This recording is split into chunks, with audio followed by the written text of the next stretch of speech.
नमस्कार मंडळी, मी आज ओटी भरायला चालले आहे सुद्धा मधलेवाडीमध्ये, म्हणजे आमचा वेतोशी गाव, त्याच्यामध्ये 6 वाड्या आहेत। तर मधलेवाडीमध्ये आज मी ओटी भरायला चालले आहे। ओटी एका पिशवीमध्ये तयार करून घेतले आणि मी बोलली तशी मी आणि मावशी आम्ही दोघी ओटी भरायला निघालो।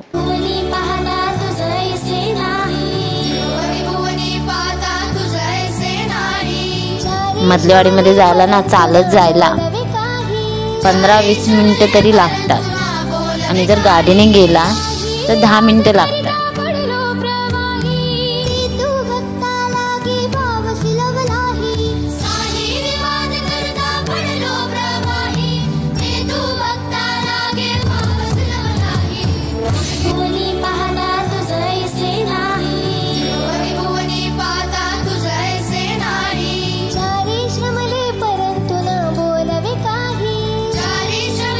इथून असं खाली उतरले की मधलेवाडी सुरू होते।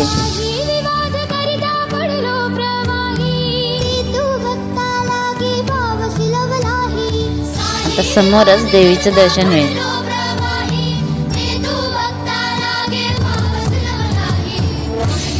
छान दिसते ना देवी। त्याने पाठीमागे डेकोरेशन एकवेळी दिव्याचं केलेलं डेकोरेशन तर ना खूप भारी केलं होतं। आणि मग देवीची ओटी भरलेली दर्शन घेतला आणि आम्ही निघालो। व्हिडिओ आवडल्यास लाईक, कमेंट आणि सबस्क्राइब करा। बाय।